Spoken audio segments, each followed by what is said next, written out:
మొట్టమొదటిసారిగా పవన్ కళ్యాణ్ గారు ప్రభుత్వ వ్యతిరేక ఓటు చేరడానికి వీలు లేదు, ఈ రాష్ట్రంలో మళ్ళా ప్రజాస్వామ్యాన్ని గాని ఈ రాష్ట్రాన్ని కాపాడుకోవాల్సిన బాధ్యత ఉందని చెప్పి ముందుకొచ్చి ఈ యొక్క కూటమికి బీజం వేశారు. వారిని మనస్ఫూర్తిగా అభినందిస్తున్నాం. ఆ తర్వాత బీజేపీ కూడా ఈ కూటమిలో భాగస్వాములై ముగ్గురం కూడా మీరు ఒక్కసారి ఆలోచిస్తే ఒకరు ఎక్కువ ఒకరు తక్కువ కాకుండా ముగ్గురం కలిసి పనిచేశాం. బేషిజాలు ఎక్కడా లేకుండా మేము ఏదైతే చెప్పామో ప్రజలు గెలవాలి, రాష్ట్రం నిలబడాలి, దీనికోసం పై స్థాయి నుంచి ఢిల్లీ నుంచి వచ్చినటువంటి బీజేపీ నాయకులు గాని, ప్రధానమంత్రి అమిత్ షా గారు గాని, ఇక్కడుండే పవన్ కళ్యాణ్ గాని, తెలుగుదేశం పార్టీ కేంద్ర నాయకత్వం నుంచి కింది వరకు అందరం కూడా ఒక ట్రూ స్పిరిట్ తో పనిచేశాం.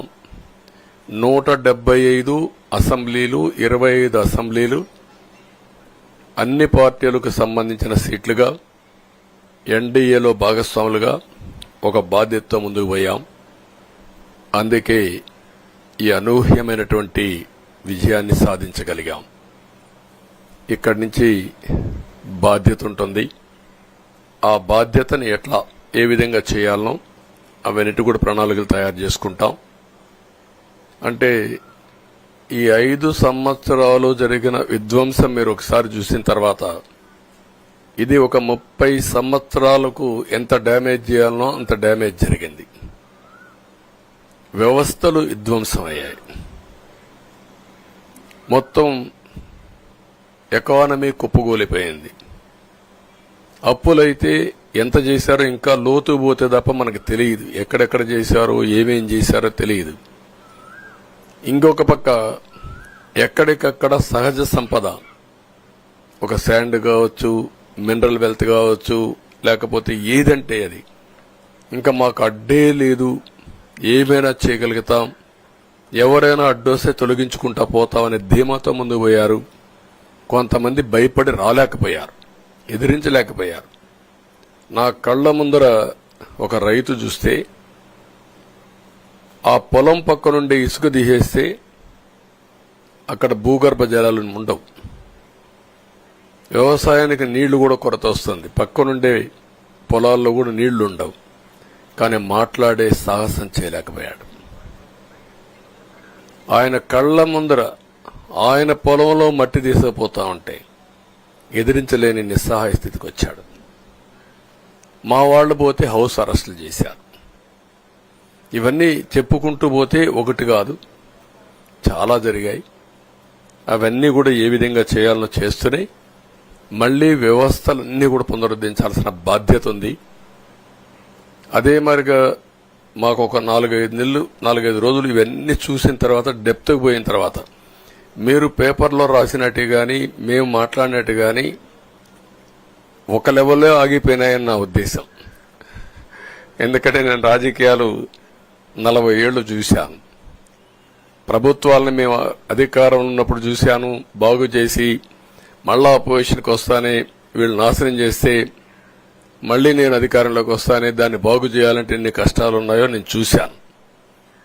ఒకప్పుడు పవర్ సెక్టర్ మీరు చూస్తే కరెంట్ ఎప్పుడు వస్తుందో ఎప్పుడు పోతుందో తెలియని పరిస్థితి నుంచి హైదరాబాద్ లో విద్యుత్ సౌధ దగ్గర రాఘవరెడ్డి ఉండేవాడు, కమ్యూనిస్ట్ లీడర్.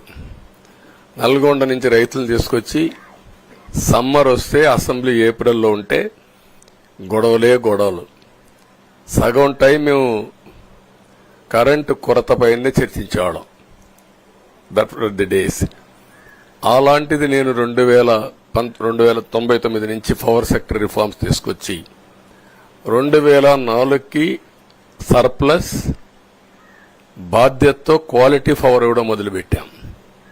2014కు మళ్లీ 22 మిలియన్ యూనిట్లు ఆంధ్రప్రదేశ్లో కొరత కరెంటు. వ్యవస్థలన్నీ నిర్వీర్యం అయిపోయినాయి. తర్వాత మళ్లీ సెట్ చేసి 2 నెలలు 3 నెలలు కరెంటు కొరత లేకుండా చేసి వ్యవస్థలన్నీ పటిష్టంగా చేసి సోలార్, విండ్ తీసుకొచ్చి కాస్ట్ తగ్గిస్తే ఇప్పుడు మీరు చూశారు ఎంత ఫోర్ ఛార్జెస్ పెంచారు. 9 సార్లు పెంచారు. ఎందుకు పెంచారో నోబడీ నోస్. దానికి రీజనే లేదు. ఇప్పుడు ఎక్కడుందో దాన్ని ఎత్తుక్కుంటే ఎంత లోతు పోయిందో కూడా తెలియదు. దాన్ని ఏ విధంగా రిపేర్ చేయాలి, ఎంత డబ్బులు తెచ్చారు, ఏ పేరుతో తెచ్చారు, అవన్నీ ఒక వ్యవస్థను కాదు, సంబంధం లేని వ్యవస్థతో డబ్బులు తీసుకొచ్చి సంబంధం లేని డిపార్ట్మెంట్కి ఇచ్చారు. ఇలాంటి చాలా ఉన్నాయి. అవన్నీ ఇన్ కోర్స్ ఆఫ్ టైం మీకు కూడా చెప్తాం. అల్టిమేట్ గా ఇదేదో మేము అధికారం అంటే జుబిలియంట్ గా బ్రహ్మాండంగా ఉందనుకోవడానికి కాదు. ఒక బాధ్యతతో మా మీద ఎంత నమ్మకం పెట్టుకున్నారో ఈ ప్రజల్ని మళ్లీ ఒక దారి చూపించే మార్గం మేము చూపిస్తాం. ఇంకొక పక్కన మీరు ఒకసారి ఆలోచిస్తే ఇదే అసెంబ్లీలో నాకు, మా కుటుంబానికి, మా మిస్సెస్కి జరిగినటువంటి అవమానానికి నా జీవితంలో ఎప్పుడూ బాధపడలా. నా మీద బాంబులతో దాడి చేసినప్పుడు కూడా వీరోచితంగా ఎదుర్కొన్నా. 2003 సెప్టెంబర్, అక్టోబర్ నాకు ఇప్పటికి కూడా జ్ఞాపకం. ఆ రోజు నా మీద బాంబులు చేసినప్పుడు చాలా ఒక పానిక్ రియాక్షన్లో కూడా నేను భయపడలేదు. అలాంటి వ్యక్తిని మీరు చూస్తే అది ఆ సంఘటన చూసిన తర్వాత ఇలాంటి కౌరవ సభలో ఉండడం కరెక్ట్ కాదని అసెంబ్లీలో చెప్పి దానికి కూడా మైక్ ఇవ్వకపోతే చెప్పేసి బయట వచ్చి ప్రెస్ కాన్ఫరెన్స్ చెప్పి అనౌన్స్ చేశాను. మళ్లీ క్షేత్రస్థాయిలో గెలిచి అసెంబ్లీని గౌరవ సభ చేసి అసెంబ్లీకి ఎంటర్ అవుతానని చెప్పాను. నేను ఏదైతే ఆ రోజు ఒక ప్రతిజ్ఞ చేశాను దాన్ని నిజం చేయడానికి ప్రజలు సహకరించారు. మామూలుగా సహకారం కాదది. నేను ఇన్ని సంవత్సరాలు చాలాసార్లు చాలా ఎలక్షన్లో గెలిచాం, కొన్ని ఎలక్షన్లో ఓడిపోయాం. ఎలక్షన్లో ఓడిపోయినప్పుడు నేను ఎప్పుడూ కుంగిపోలేదు. ఎలక్షన్లో గెలిచిన తర్వాత గంతులేయలేదు. నిబ్బరంగా ఓడిపోయినప్పుడు ఒక బాధ్యత ప్రతిపక్షంలో ఉండి పనిచేయాలి, గెలిపించినప్పుడు ఒక బాధ్యత ప్రజలకు మెరుగైన సేవలు అందించి వాళ్ళని ముందుకు తీసుకుపోవాలని ప్రయత్నం చేశాం. ఎప్పుడూ ప్రజాప్రచారనే ఉన్నాం. అలాంటిది జరిగిన తర్వాత ఈరోజు మళ్లీ ఇదే అసెంబ్లీకి నేను ఏదైతే చెప్పానో అది చేసి వెళ్ళడం అనేది ఒక తృప్తి, ఒక గౌరవం. ఆ గౌరవాన్ని నిలబెట్టిన ప్రజలను కూడా మనస్ఫూర్తిగా అభినందిస్తూ మీ రుణం తీర్చుకుంటాం. ఏ విధంగా పనిచేయాలో పనిచేస్తాం. మీ ఎక్స్పెక్టేషన్స్ ప్రకారం పనిచేసి అయితే ఎప్పటికప్పుడు మీరందరూ